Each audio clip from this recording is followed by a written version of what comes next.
Hai teman-teman, how are you? You are just fine and ready to continue the lesson again, aren't you? Nah, teman-teman, kita telah selesaikan pada video ke-16 yang lalu, yaitu tentang bentuk perintah dan melarang. Yang ternyata setelah teman-teman tahu rumusnya, mudah sekali, lebih mudah dari question tag, ya kan? Nah, cuma jangan lupa selalu boxing, teman-teman, ya. Bentuk apapun kita selalu menggunakan boxing. Masih ingat kan? Nah, teman-teman, hari ini saya membalas banyak pertanyaan-pertanyaan di kolom komen, ya. Nah, banyak yang tanya, tentu saya jawab.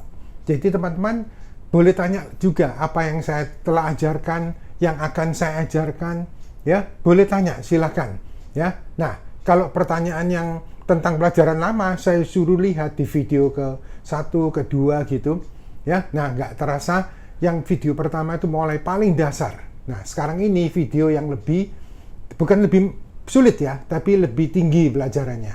Yaitu kali ini kita akan belajar tentang pasif. Pasif itu apa?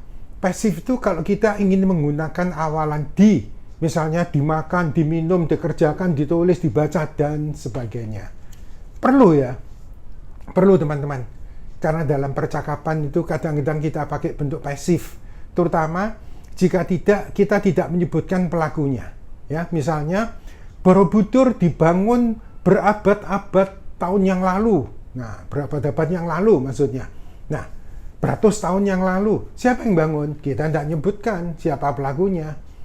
Oh, gitu ya. Nah, kadang kita ini tidak perlu menyebutkan pelakunya, teman-teman.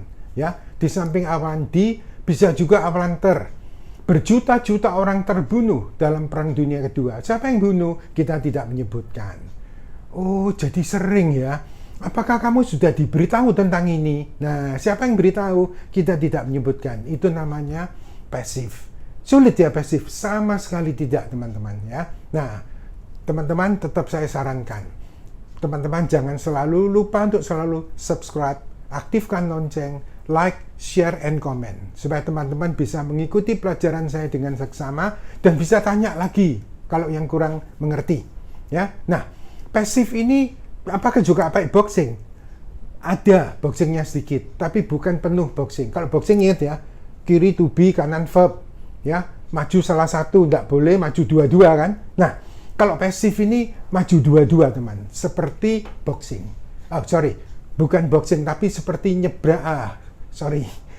Bukan nyebrang jalan, tapi panci dan tutup. Ingat ya teman-teman, panci dan tutup bentuk sedang.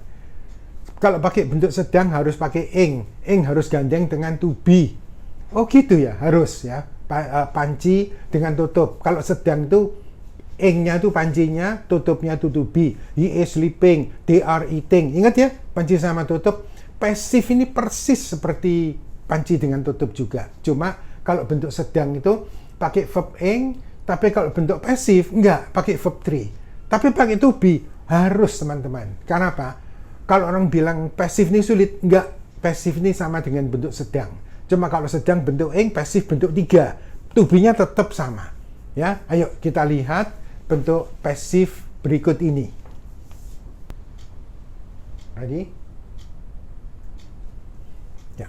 Nah, teman-teman, yuk kita lihat bentuk passive voice ya. Bentuk passive form sama, yaitu kita menggunakan awalan di atau ter. Apa itu? Ya dimakan, diminum, dikerjakan, ditulis, dibeli, ya, terjual, ya, terkalahkan, terminum dan sebagainya.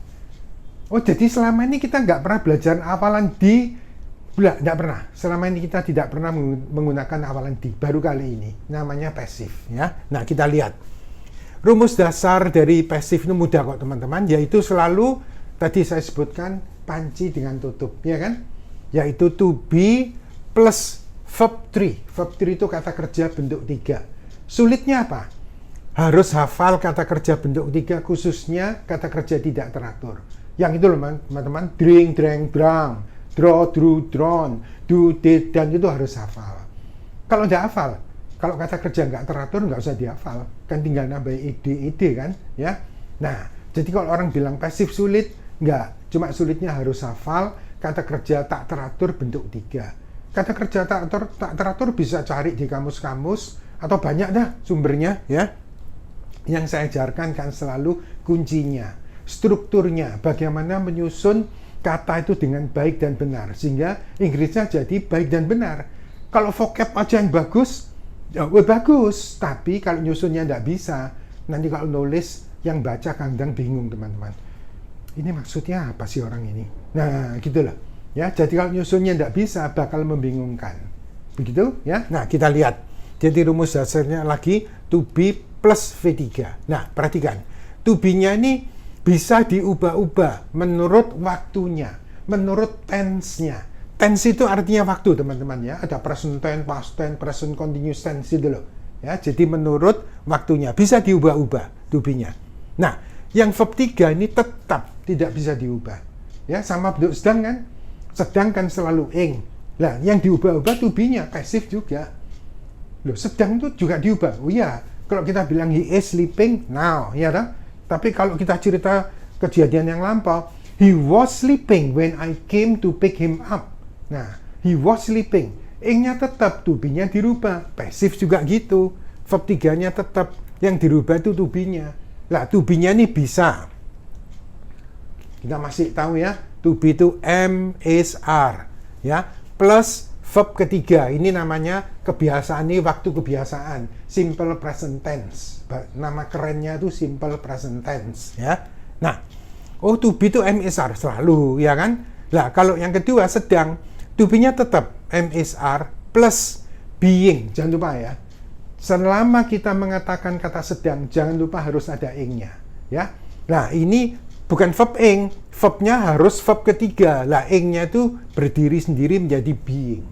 Jadi to be-nya tetap am, is, are, ditambahi being, ditambahi verb ketiga itu waktu sedang. Ya, nama kerennya present continuous tense atau present progressive tense. Waduh, nama-nama tense bingung ya. Ya makanya jangan menghafalkan nama-nama tense, tapi yang penting bisa makainya dulu. Ya. Nah, ketiga. Am, is, are, ingat am, is berubah jadi was, are jadi were. Diikuti verb 3, ini namanya waktu lampau. Nama kerennya simple past tense, gitu. Nah, yang keempat, will, shall, can, may, masing-masing ingat artinya ya. Will akan untuk semua subjek, shall itu akan untuk I dan B saja. Tapi untuk yang anak-anak sekarang nggak diajari shall kok, diajari will aja. Enak, ya memang will itu semua boleh. Can artinya dapat atau bisa, may itu boleh atau mungkin, must itu harus atau mesti, diikuti be. Ya, jangan lupa ya, setelah will, kalau pakai to be, tidak mungkin will, am, must, is, tidak ada. Ya.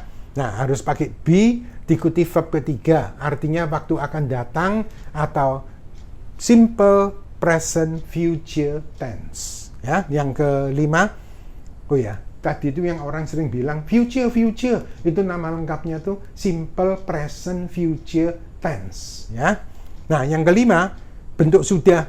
Ingat ya, sudah itu selalu have, has. Terus to be-nya jadi apa? Been. Jangan bingung ya, jangan nganggep aduh been itu kok sulit ya. Enggak. Been itu sama dengan am, is, are, sama dengan was, were, sama persis been itu. Ya, cuma kalau am, is, are itu ke satu, was, were kedua, been itu ketiga, nggak ada bedanya. Ya, nah jadi setelah have, has, to be-nya jadi been, diikuti verb ketiga, artinya ini waktu sudah dilakukan. Nama kerennya simple present perfect tense.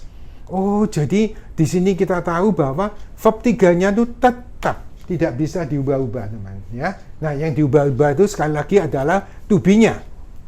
Coba kita lihat contohnya. Ya, 1. Pekerjaan itu dikerjakan oleh ayah kami pada hari-hari Minggu. Pada hari-hari Minggu itu bukan lampau kan, kebiasaan. Maka kita bilang the work is, oh ya jangan job teman-teman ya. Kalau job itu pekerjaan berkenaan dengan profesi. Tapi kalau work itu pekerjaan tapi sesuatu yang harus dikerjakan. Ya, he is working. Kita tidak ada he is jobbing, tidak ada kan? Ya, what is your job? Nah, itu pekerjaan profesi. Ya, this work is difficult. Nah, ini bukan this job. Nih, job itu kan profesi. Ya, kita pakai work.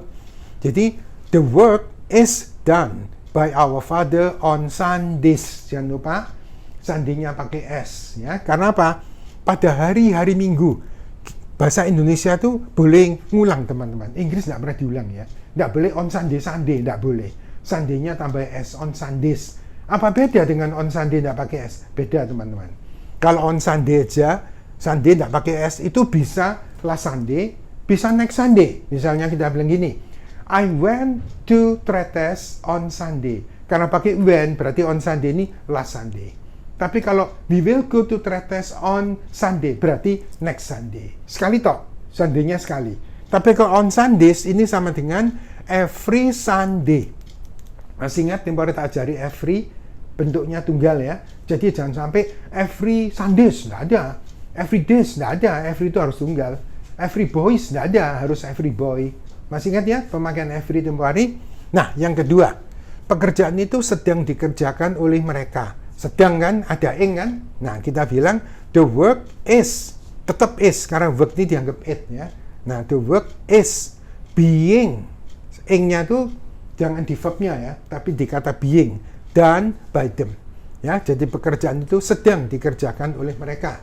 Nah, yang ketiga, pekerjaan itu dikerjakan hari Senin yang lalu. Kita tidak menyebutkan siapa yang mengerjakan. Tidak masalah. Karena pasif itu memang nggak perlu siapa yang mengerjakan. Yang penting apa yang terjadi. Ya, ini. The work was done last Monday. Dan-nya tetap terus, tapi to be-nya berubah-berubah. Kita pakai was karena ini lampau kan, ya. Last Monday. Nah, keempat. Pekerjaan itu akan dikerjakan besok pagi. Berarti waktu akan datang kan, kita pakai will. Paling aman pakai will. Nggak usah ngikutin shall ya, will aja ya. Nah, jadi the work will be done tomorrow morning. Oleh siapa? Loh, boleh aja. Kalau kita mau nambahkan by my father, by your sister, by the man, by the people, boleh. Tapi kalau nggak perlu nyebutkan siapa, nggak usah. Karena pasif memang nggak perlu pelakunya kok. Ya. Nah, yang kelima. Pekerjaan itu telah dikerjakan oleh saudaramu. Lah, ini kita nyebutkan pelakunya. Boleh. Nyebutkan pelaku, boleh. Nggak pun nggak apa-apa. Ya. Nah, kita lihat lagi ini. The work has, oh nggak boleh have ya, nggak. Walaupun sudah atau telah itu bisa have, bisa has. Tapi karena ini the work ini satu, dianggap it, maka pakai the work has, to be-nya jangan lupa ya, pakai been. Jadi the work has been done by your sibling. Sibling ini saudara, bisa brother, bisa sister. Ya, yuk kita lanjut lagi di halaman berikutnya. Nah teman-teman, ini tetap pasif ya. Lanjutan ini maksudnya lanjutan yang dari rumus dasar tadi. Kita lihat catatan penting. Ya, satu, kita tambahkan kata by. By ini artinya oleh. Jika kita menyebutkan pelakunya. Kadang tuh kita perlu nggak menyebutkan pelakunya? Kadang perlu teman-teman. Ya, misalkan uang itu digunakan oleh ayahmu. Nah, menyebutkan pelakunya, nggak apa-apa. Nggak nyebutkan, nggak apa-apa. Ya. Uang itu digunakan untuk hal-hal yang perlu saja. Siapa yang gunakan? Tidak tahu.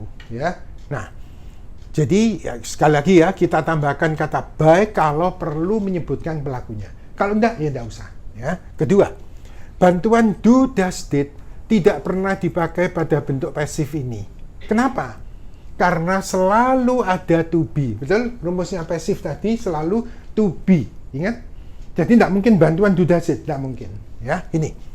Jadi selalu ada to be itu MSR, was, were, dan sebagainya, atau KKB. KKB ini kata kerja bantu. Misalnya will, akan, shall juga akan, tapi untuk I dan we. Ingat ya, kalau will itu kan untuk semua, paling aman pakai will aja. Ya.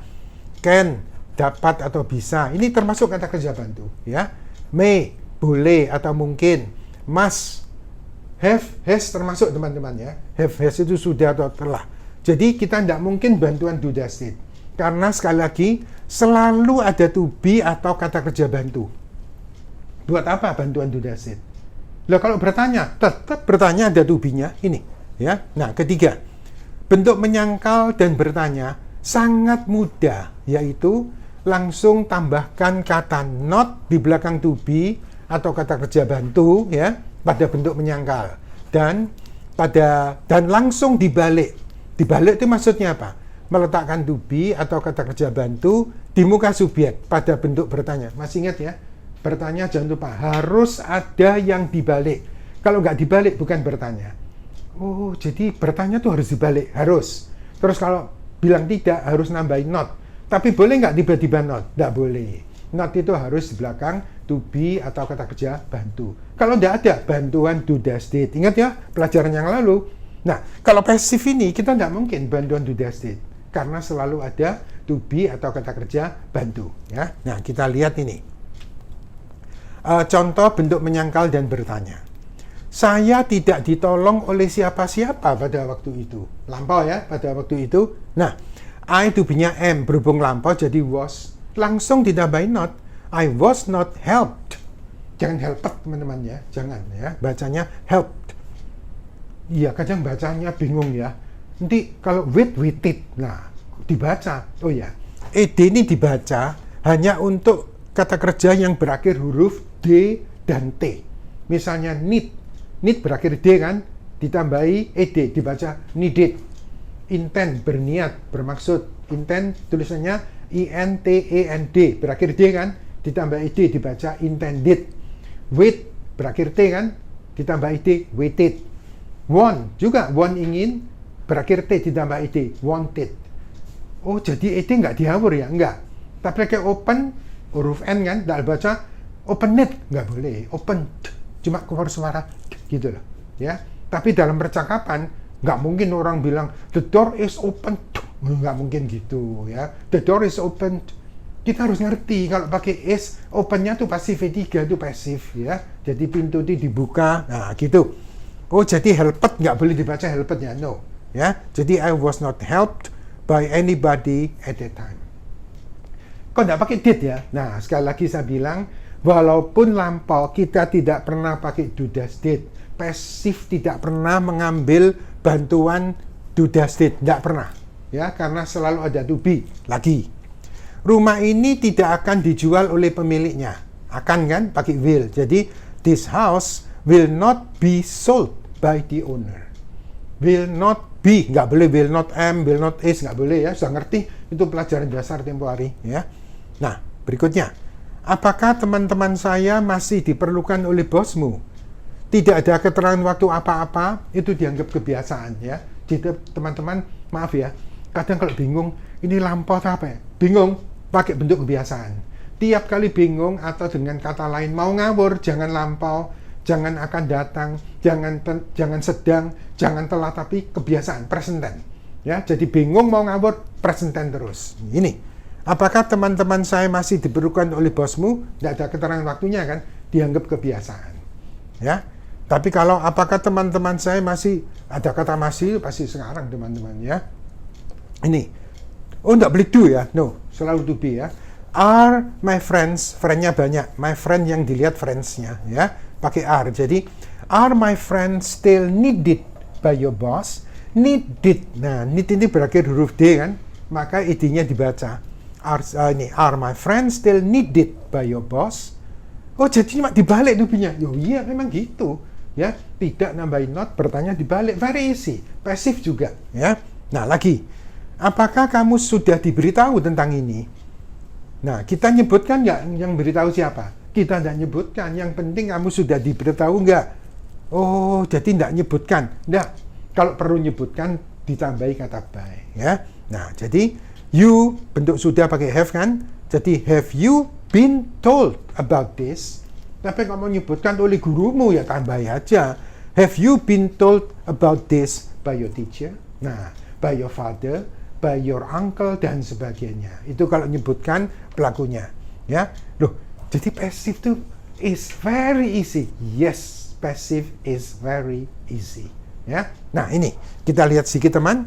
Ini to be ditambahi verb. Jangan lupa ya, yang tak ajari boxing itu tidak mungkin maju dua-dua kan? Untuk pasif dan sedang justru maju dua-dua teman-teman. Jangan lupa ya, to be dengan verb ini maju dua-dua.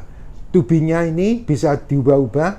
Yang verb-nya kalau sedang pakai verb ing, kalau pasif verb ketiga. Ya, ini kita lihat.